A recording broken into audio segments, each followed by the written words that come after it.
안녕하세요, 여러분. 오늘은 이대음 시인의 동그라미라는 시를 같이 한번 자세히 살펴보려고 해요. 아주 따뜻하고 또 생각할 거리를 많이 던져주는 그런 작품입니다. 자, 우선 시 전체를 한번 쭉 감상해 볼까요? 화면에 있는 시를 천천히 한번 읽어보세요. 시인이 어떤 단어들을 사용해서 어머니를 그리고 있는지 그 느낌을 한번 마음으로 따라가 보면 좋겠습니다. 다 읽어보셨죠? 그럼 이제부터 한 구절 한 구절 그 의미를 파헤쳐 보겠습니다. 자, 그럼 자세히 들여다볼게요. 이 시는 아주 특별한 데서 시작하는 게 아니에요. 그냥 우리 어머니의 사소한 버릇 하나를 포착하는 데서 이야기가 출발합니다. 시의 첫 번째 줄이죠. 어머니는 말을 둥글게 하는 버릇이 있다. 아니, 말을 둥글게 한다니 이게 도대체 무슨 소리일까요? 뭔가 추상적인 것 같기도 하고, 근데 시인은 아주 구체적인 예를 들어서 이걸 설명해 줍니다. 보세요. 표준어랑 어머니 말씀을 비교해놨죠? 오느냐 가느냐는 온강강가가 되고 자느냐 사느냐는 장가상가가 된대요. 아, 이제 감이 좀 오죠? 말끝마다 저 동그랗게 생긴 자음, 이응 받침을 붙이시는 거예요. 이걸 말을 둥글게 한다고 표현한 거죠. 정말 시인만의 기가 막힌 발견 아닌가요? 어머니의 이런 구수하는 사투리는 그냥 단순한 말버릇에서 그치지 않아요. 듣는 사람한테 고향의 정겨운 느낌, 우리가 이걸 좀 어려운 말로 향토적 정감이라고 하죠. 이런 걸 느끼게 하고요. 또 훨씬 친근하게 다가오죠. 마치 진짜 어머니가 바로 옆에서 이런가 된가? 하고 물어보시는 것처럼 생생하게 느껴지잖아요. 자, 이제 이 구절로 넘어가 보죠. 여기가 이 시의 핵심으로 들어가는 아주 중요한 길목입니다. 시인은 어머니의 말에서 동그란 이응 받침이 늘 다른 소리들을 떠받들고 있다고 표현해요. 그냥 받치고 있다가 아니라 떠받들고 있다는 거예요. 여러분, 떠받들다라는 말이 그냥 물리적으로 아래서 받친다는 뜻만 있을까요? 아니죠. 사전을 찾아보면 존중하고 위로 받들어 보시다라는 깊은 뜻이 담겨 있어요.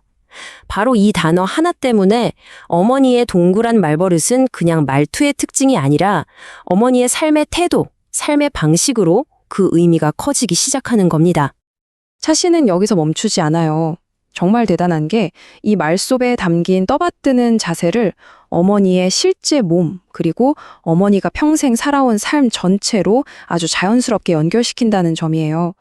시인은 어머니가 평생 어떻게 사셨냐면요. 남한테 나쁜 짓 한 번 안 하고 흙 파면서 평생을 바치고 또 당신이 가진 건 뭐든지 아낌없이 다 나눠주시는 그런 분이었다고 말해요. 결국 어머니의 삶 자체가 다른 사람들을 떠받드는 삶이었던 거죠. 평생 그렇게 헌신적으로 사셨으니 그 흔적이 몸에 남을 수밖에 없겠죠. 여기서 무장은 자꾸자꾸 점점 더 이런 뜻의 사투리예요. 점점 더 허리가 굽어져서 한쪽만 뚫린 동그라미 모양이 된 몸으로 라고 어머니의 모습을 그려내고 있습니다. 평생 힘들게 일하고 자식들 사랑하느라 굽어진 어머니의 등이 마치 알파벳 C 모양처럼 한쪽이 열린 동그라미가 되었다는 거죠. 정말 표현이 가슴이 찡하지 않나요? 그런데 더 놀라운 건 뭔지 아세요? 시인은 그렇게 굽어버린 몸, 그 열린 틈으로 오히려 살리는 것들이 쏟아져 나올 거라고 말해요. 그건 바로 어머니의 끝없는 사랑, 조건 없는 희생 같은 것들을 상징하는 거겠죠. 자, 그럼 시인이 이런 생각들을 어떤 구조 속에 담아냈는지 시 전체의 틀을 한번 봅시다. 이게 또 아주 절묘하거든요. 이 시의 구조 정말 기가 막혀요. 시의 첫 행과 마지막 행이 거의 똑같죠? 이런 걸 우리가 수미상관이라고 부르는데 시의 처음과 끝에서 비슷한 구절을 반복해서 안정감을 주고 의미를 강조하는 기법이에요. 근데 자세히 보면 딱 한 단어가 바뀌어 있어요. 찾으셨나요? 네, 맞아요. 첫 행의 말이 마지막 행에서는 모든 것으로 바뀌었죠. 이 단어 하나가 바뀌면서 시의 의미가 어마어마하게 넓어지고 깊어지는 거예요. 어머니의 둥글게 하는 버릇이 그냥 말투에만 있는 게 아니라 삶 전체, 존재 자체에 있다는 걸 보여주는 거죠. 자, 그럼 한번 정리해 볼까요? 이 시는 동그라미 안의 시어의 의미가 어떻게 커져나가는지를 순서대로 보여주는 거예요. 처음엔 어머니의 둥근 말투에서 시작해서 남을 위하는 삶, 또 굽어진 몸으로, 그리고 마지막에는 모든 걸 감싸 안는 사랑으로 그 의미가 점점 확장되고 완성되는 거죠. 좋습니다. 오늘 우리가 함께 살펴본 내용들 잘 이해했는지 확인해 봐야겠죠? 간단한 문제 2개만 같이 풀어볼게요. 첫 번째 질문입니다. 시에서 동그란 이응 받침이 다른 소리들을 떠받들고 있다는 표현, 이게 상징하는 어머니의 삶의 태도는 무엇일까요? 네, 정답은 바로 이거죠.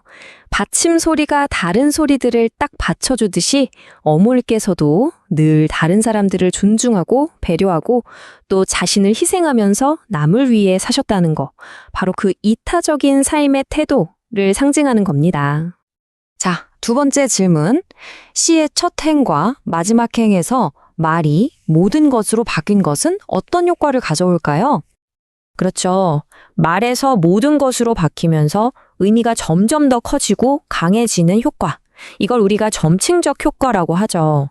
어머니의 그 둥근 사랑이 단순히 말버릇에만 있는 게 아니라 어머니의 삶 전체, 그 존재 자체라는 걸 강조하는 아주 멋진 장치예요.